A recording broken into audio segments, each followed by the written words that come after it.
El tipo llevaba puesta mi camisa blanca. Eso fue lo primero que vi al entrar al bar esa noche. Una camisa blanca de botones que yo había comprado en un outlet del Corte Inglés, la misma que creía haber perdido el año pasado en una mudanza.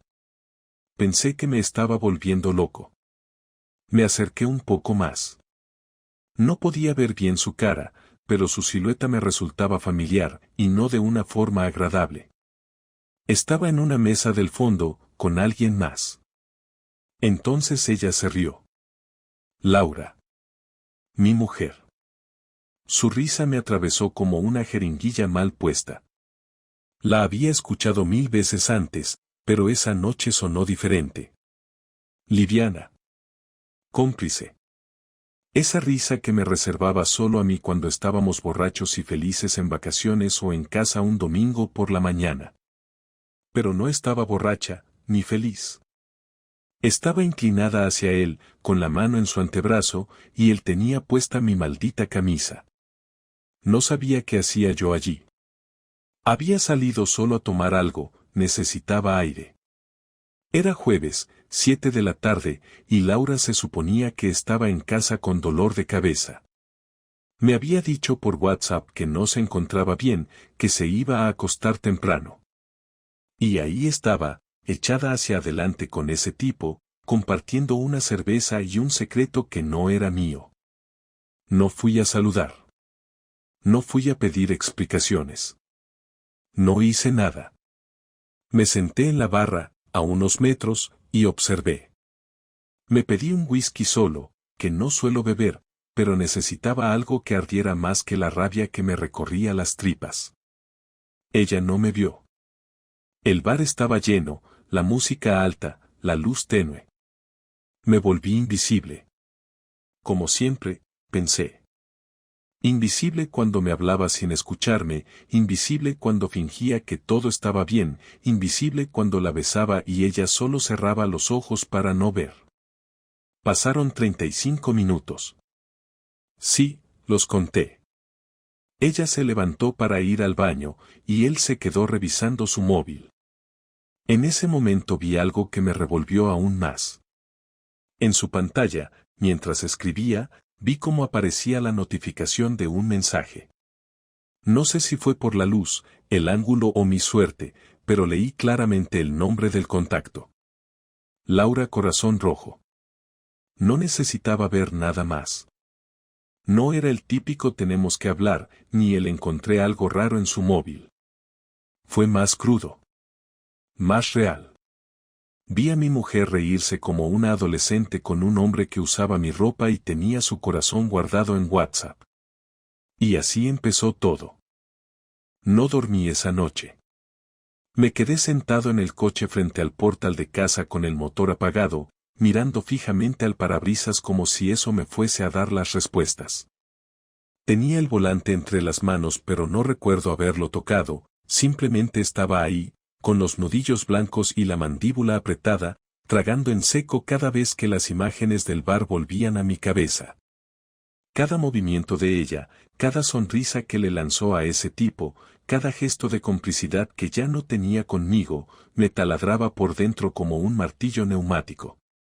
Pensaba en lo de la camisa, en cómo él se la había puesto con total naturalidad, como si fuera suya, como si llevar algo mío no tuviese ningún peso, y eso era lo que más me molestaba, que se sintieran tan tranquilos, tan seguros, como si no existiera, como si fuese un idiota al que podían mantener al margen sin ningún esfuerzo.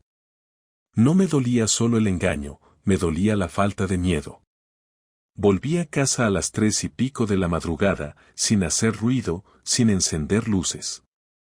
Ella dormía en la cama como si nada, abrazada a la almohada, boca abajo, con el pelo desordenado y una pierna fuera de la sábana. La misma imagen de siempre, pero esa noche me pareció ajena, como si estuviera viendo a otra persona.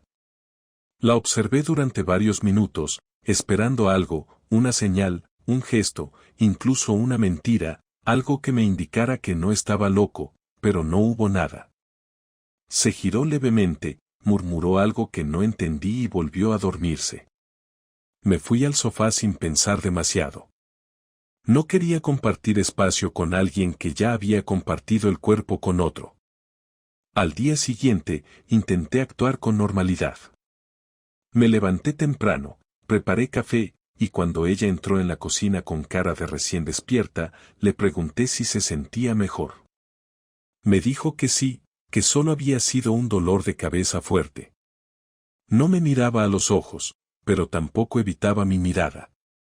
Estaba tranquila, relajada, como si de verdad creyera que todo estaba bajo control. Me besó en la mejilla y me preguntó si necesitaba el coche. Le dije que no, que trabajaría desde casa. Cuando salió, volví a quedarme solo en la cocina, con el café frío en la mano y el estómago completamente vacío. Ahí fue cuando decidí dejar de actuar como un espectador. No soy un paranoico, tampoco soy impulsivo. Soy metódico, práctico, de los que hacen listas y analizan antes de actuar.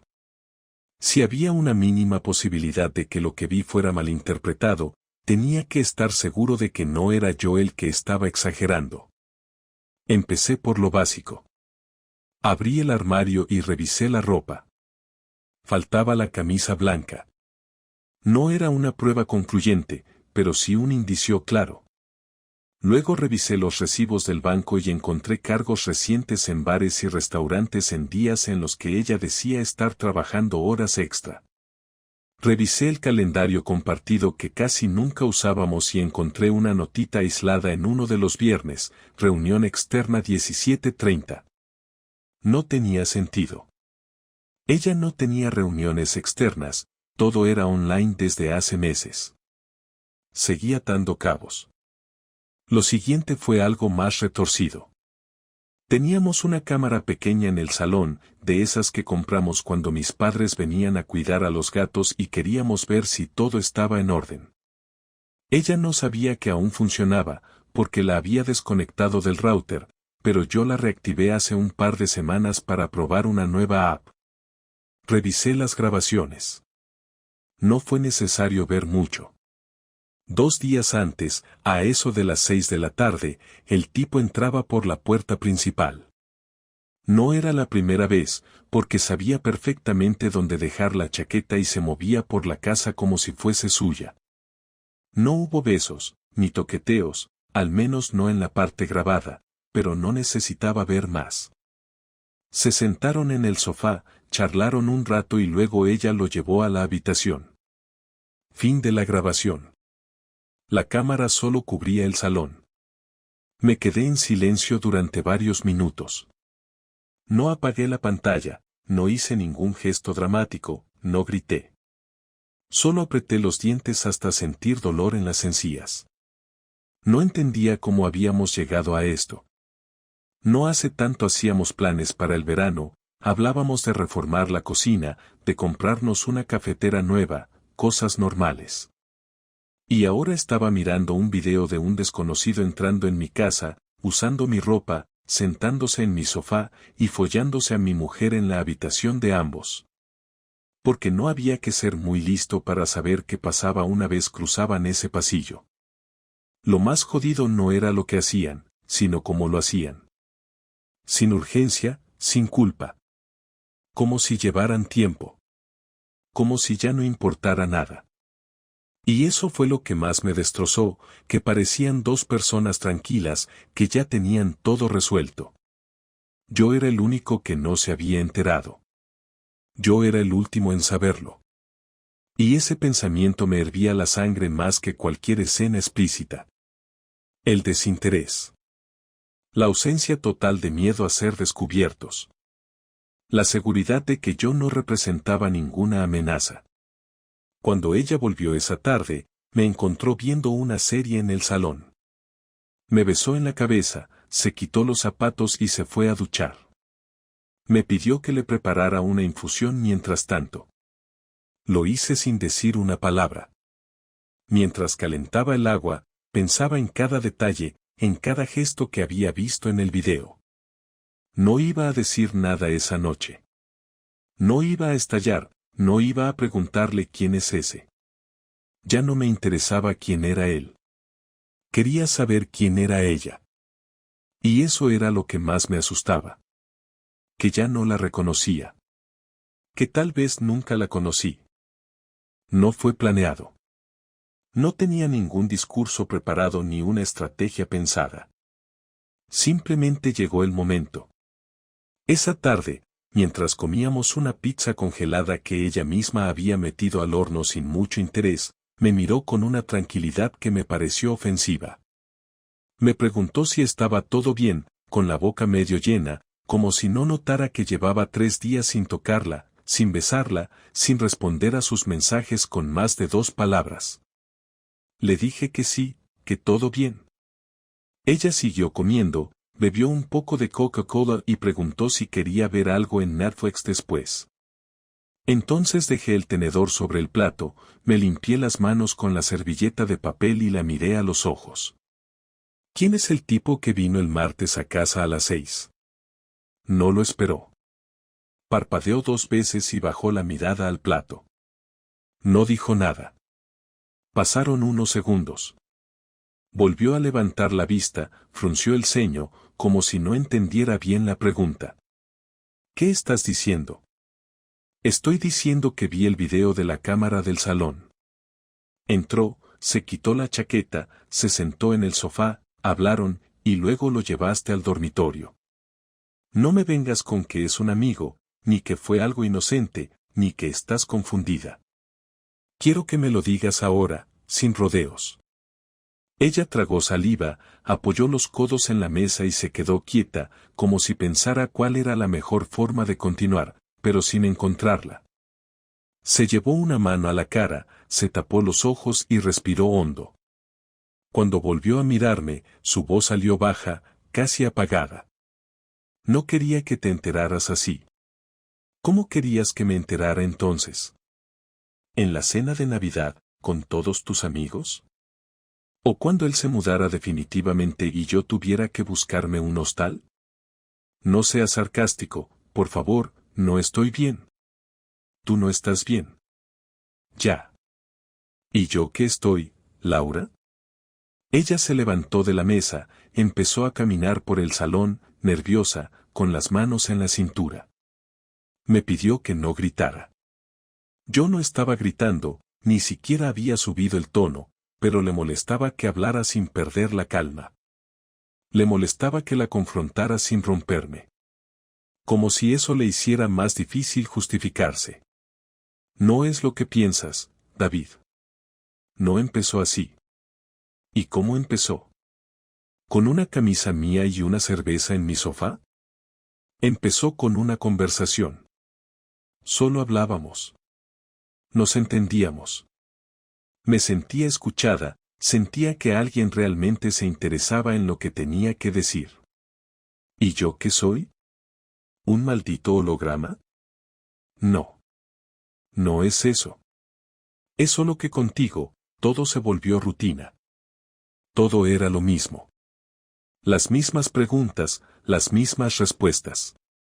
Ya no te fijabas en mí, ya no me buscabas. Y con él era diferente. Me sentía viva. Así que ahora coges la palabra aburrimiento y la usas para justificar una traición. No fue planeado.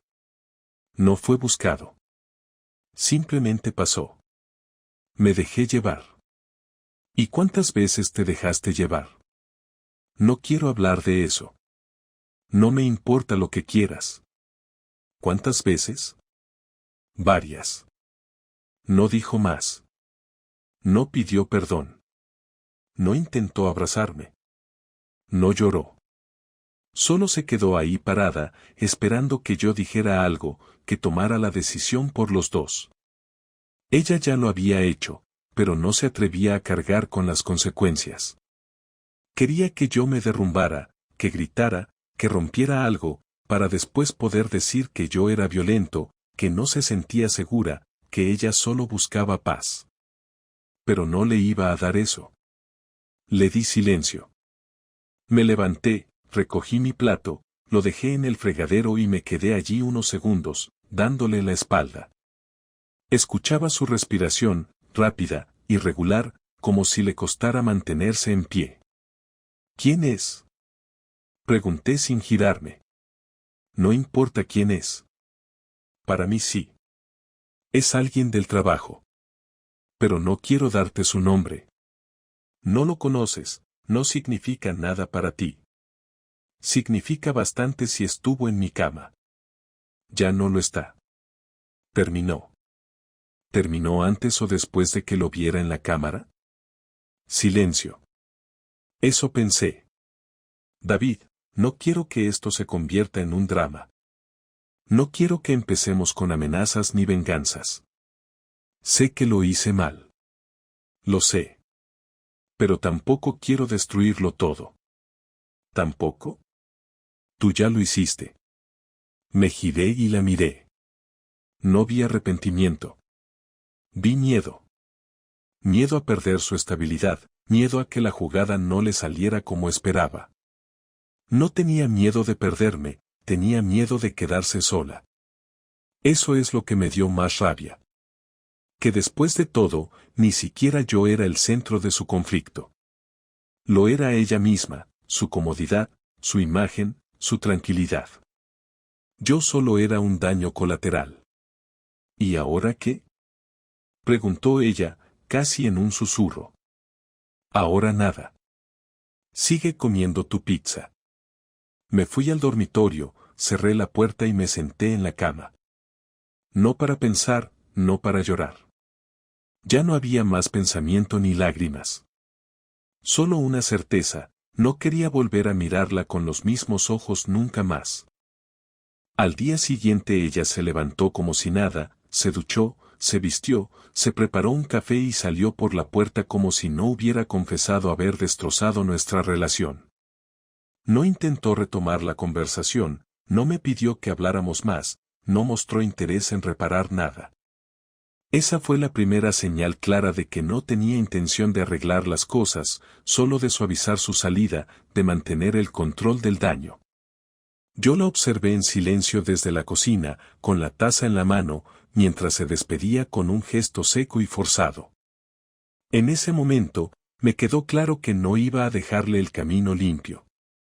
No se merecía un cierre tranquilo, ni una separación educada. Se merecía recordar lo que hizo cada vez que alguien la mirara a los ojos. Se merecía sentir lo mismo que sentí yo al verla con otro usando mi ropa en mi espacio. Esa tarde empecé a planear todo. No fue una decisión impulsiva. No fui directo a destruirle la vida. Primero tracé los límites. No iba a hacer nada ilegal, nada que pudiera volverse en mi contra. Pero sí iba a usar cada cosa que tenía en mis manos. Tenía los vídeos, tenía registros de fechas, tenía pruebas suficientes para mostrarle a su entorno que la imagen de mujer seria y estable que había construido era falsa. Empecé por su familia. La hermana de Laura siempre fue cercana conmigo, incluso más que con ella.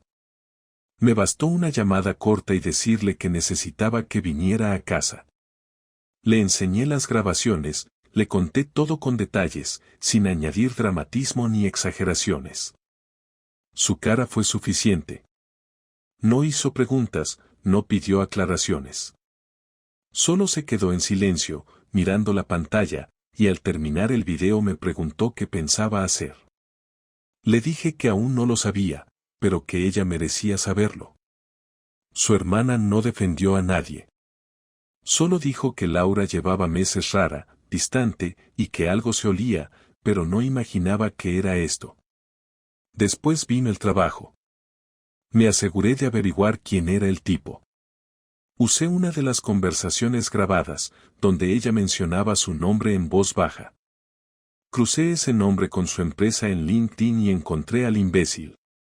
Analista de cuentas, recién ascendido, soltero. Bajé una copia de su perfil y la guardé junto a los vídeos.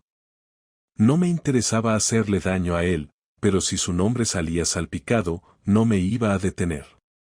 Preparé un informe simple, sin insultos, sin amenazas, solo hechos, fechas, capturas, extractos de video.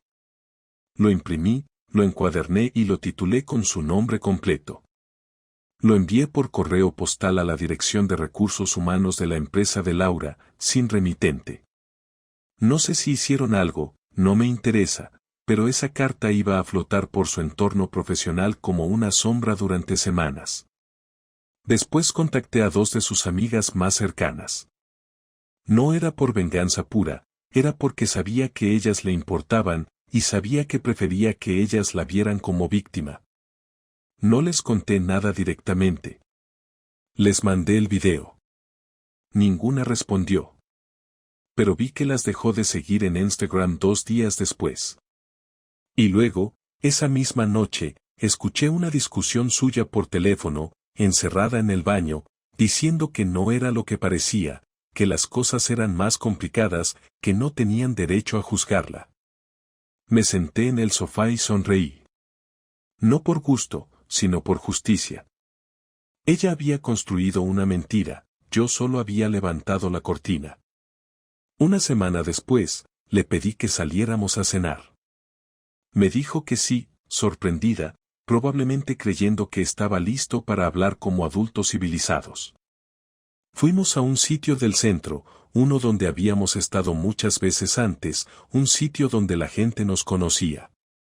Me puse una camisa nueva, ella se arregló más de lo habitual. En la mesa, pidió vino, sonrió, habló de cosas triviales.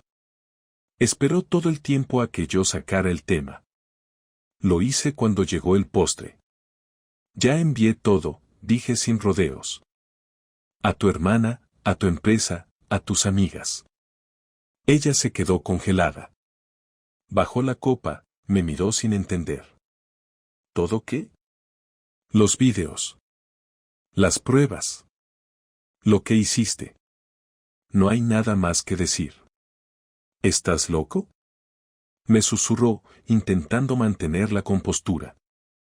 No. Estoy tranquilo. Vosotros lo hicisteis todo. Yo solo mostré la verdad. ¿Y qué esperas conseguir con eso? ¿Que me echen del trabajo? ¿Que me dejen de hablar? ¿Que me quede sola? No espero nada. No es mi problema cómo lo manejes. Pero no pensabas irte de aquí limpia, y ya no lo estás. Te pasaste todos los límites. ¿Y tú no? ¿Creíste que podías traicionar a alguien y que no iba a pasar nada? Pues algo pasó. Ella se levantó, dejó el dinero del vino sobre la mesa y se fue sin mirarme. Yo pedí un café, lo tomé tranquilo, pagué la cuenta y me volví caminando a casa. Esa noche no dormimos bajo el mismo techo. Ella se fue a dormir a casa de su hermana. Lo supe porque dejó las llaves sobre la mesa del comedor y un mensaje en el móvil diciendo que necesitaba espacio. No le respondí. Ya no era mi problema. Pasaron 3 días sin que nos viéramos ni habláramos. No la busqué, no la llamé, no pregunté dónde estaba ni con quién. Asumí que seguía en casa de su hermana, aunque también pensé que podía haber ido directamente con él. A esas alturas ya no me afectaba tanto la idea de que siguiera viéndose con ese tipo, lo que me molestaba era que seguía sin tomar ninguna decisión. Se había ido, había dejado las llaves, había abandonado la casa sin decir nada claro, pero tampoco había pedido el divorcio, ni una separación, ni siquiera había dicho que esto había terminado. Como si esperara que yo siguiera cargando con la responsabilidad de cerrar esta historia mientras ella seguía evitando las consecuencias. Por eso, cuando me escribió para pedirme que habláramos, le dije que sí, que viniera esa misma tarde, que no tenía sentido seguir con el limbo. No me molestó que usara un tono frío, casi administrativo, como si se tratara de una reunión de trabajo, porque sabía que lo que venía no iba a ser agradable para ninguno de los dos. Llegó puntual. Llevaba ropa de calle, sin maquillaje, el pelo recogido de cualquier forma, los ojos cansados. Se sentó en el sofá sin esperar a que la invitara, como si aún creyera que podía actuar con naturalidad. Me quedé de pie, apoyado en la pared, sin decir nada durante varios segundos. Ella fue la primera en hablar. No vine a justificar nada, dijo, evitando mi mirada. Sé que no tengo cómo defender lo que hice. No voy a pedirte que lo entiendas. Pero sí quiero que sepas que no lo hice por maldad. No fue algo planeado. No me interesa por qué lo hiciste, respondí sin moverme.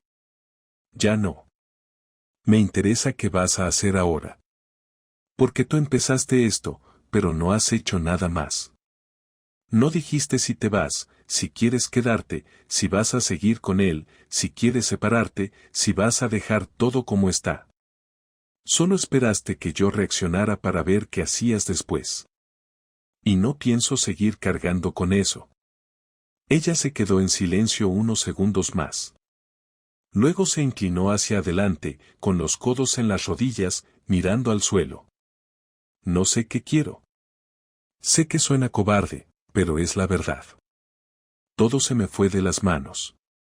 Empecé hablando con él, después cruzamos una línea, y cuando quise darme cuenta ya no podía volver atrás sin destruirlo todo. Y ahora no sé si soy capaz de empezar desde cero, ni sola ni contigo. Pues te lo voy a facilitar, dije, caminando hacia la mesa y sacando una carpeta del cajón. Aquí tienes los papeles. Ya hablé con un abogado. No hay propiedades compartidas, no hay hijos, no hay deudas conjuntas. Solo hay que firmar. Laura levantó la vista, sorprendida, pero no dijo nada. Abrió la carpeta, leyó las primeras hojas con rapidez, como si no supiera bien qué buscar, y luego volvió a cerrarla. ¿Estás seguro de que esto es lo que quieres? No quiero seguir con alguien que me mintió, que me engañó en mi cara, que trajo a otro a esta casa y se acostó con él mientras yo trabajaba. No es una reacción. No es una rabieta. Es una decisión. Y está tomada. Ella se llevó una mano a la cara, no para llorar, sino para cubrirse los ojos. Se quedó así unos segundos, respirando lento, como si quisiera controlar algo que no estaba segura de poder contener. Luego bajó la mano, me miró con los ojos rojos pero secos. Si firmo esto, no hay vuelta atrás. No la hay desde el día que lo metiste en casa. Esto solo es el papel. Se levantó sin prisa, agarró la carpeta, la metió en su bolso sin decir nada. Caminó hacia la puerta, luego se detuvo. Me miró una última vez, como buscando una señal de que podía revertir todo. No la encontró. Antes de irse, dijo algo más. Lo nuestro no era tan malo. Tú lo hiciste malo. Yo solo lo descubrí. Salió y cerró la puerta despacio. No me moví. Me quedé allí, de pie, con el cuerpo tenso y la cabeza llena de ruido. No sentía alivio, ni tristeza, ni furia. Sentía una especie de vacío funcional. Como si me acabaran de extirpar algo que llevaba demasiado tiempo podrido por dentro y ahora solo quedaba el hueco. Me senté en el sofá, donde ella había estado minutos antes, y me quedé allí sin pensar, sin llorar, sin hablar. No sabía si eso era el final o el comienzo de algo. Solo sabía que ya no era su problema. No volví a verla en persona desde aquel día. Me escribió 2 veces por temas legales y para coordinar la entrega de algunas cosas suyas que aún estaban en casa, nada más. Todo fue breve, educado, frío. Después de firmar los papeles, se los llevó a su abogado, y en una semana tuve la notificación formal. Lo firmé sin pestañear, sin dudar, sin revisar detalles. Había pasado tanto tiempo pensando en ese momento que cuando llegó ya no tenía ningún peso emocional. Era simplemente cerrar un trámite. Me lo entregó un mensajero un jueves por la mañana, y esa misma tarde, sin hacer ruido, quité su cepillo de dientes del baño, sus libros de la estantería, sus tazas favoritas, sus zapatillas, su perfume. No lo hice con rabia ni con nostalgia, lo hice como quien ordena un armario después de mucho tiempo. Tiré unas cosas, doné otras, guardé algunas por costumbre, no por apego. Lo más extraño fue el silencio. El silencio de verdad. No el que compartíamos antes del descubrimiento, ese silencio incómodo en el que ya no se decía nada importante, sino el otro, el completo, el limpio, el que solo existe cuando una presencia desaparece de verdad. Al principio me pareció raro. Luego me pareció necesario. Ahora me resulta natural. En las semanas siguientes, volví a mi rutina. Trabajé más de lo habitual, hablé con viejos amigos, retomé contacto con gente que había dejado de ver por estar demasiado metido en la vida en pareja. Les conté lo que pasó sin adornos, sin exageraciones. Solo dije que me había enterado de que me estaba engañando, que reuní pruebas, que la enfrenté, que se fue, que nos separamos. No me ofrecieron lástima ni consejos vacíos. Me ofrecieron tiempo, compañía y respeto, que fue lo mejor que podían darme. Aprendí que el mundo no se cae cuando una relación termina, que lo que de verdad se cae es el relato que uno se cuenta sobre lo que tenía. Durante años creí que teníamos una relación sólida, basada en el respeto, en la confianza, en la complicidad. Ahora entiendo que eso solo existía en mi cabeza. No sé si ella lo sentía en algún momento, pero si alguna vez lo hizo, desapareció sin que yo lo notara. Ese fue mi error, asumir que el otro siempre está en el mismo punto emocional que uno. Y no, no es así. A veces el otro ya se fue hace rato, y uno sigue saludando a una sombra. No le guardo odio. No le deseo desgracias. No la quiero ver sufrir. Solo quiero que esté lejos. Lo único que realmente necesitaba era recuperar mi espacio mental. Porque lo más dañino no fue la infidelidad en sí, sino la invasión, el tener que convivir con la sospecha, con la imagen de alguien que se reía de mí a mis espaldas mientras yo le cocinaba la cena. Eso no se borra fácilmente. Pero se puede soltar. Con el tiempo, la rabia se convirtió en cansancio, y el cansancio en indiferencia. La herida no sangra, solo dejó marca. Y con eso puedo vivir. Hace una semana vi al tipo en el centro comercial. El mismo que se puso mi camisa. Iba solo, con el móvil en la mano, esperando en la cola de un café. Me vio, lo noté, porque bajó la mirada. Yo no hice nada. Ni lo saludé, ni lo confronté, ni le dije una sola palabra. Me limité a mirarlo, no con superioridad, sino con una claridad total. Él no me quitó nada. Solo fue parte del proceso que terminó con algo que ya estaba roto. Si no hubiera sido él, habría sido otro. No había amor suficiente para sostener lo que ya no existía. No me interesa quién es, ni qué hace, ni con quién está ahora. Me interesa que ya no tiene lugar en mi vida. El otro día alguien me preguntó si volvería a enamorarme. No supe qué contestar. No es que haya perdido la fe en el amor, simplemente no estoy buscando nada.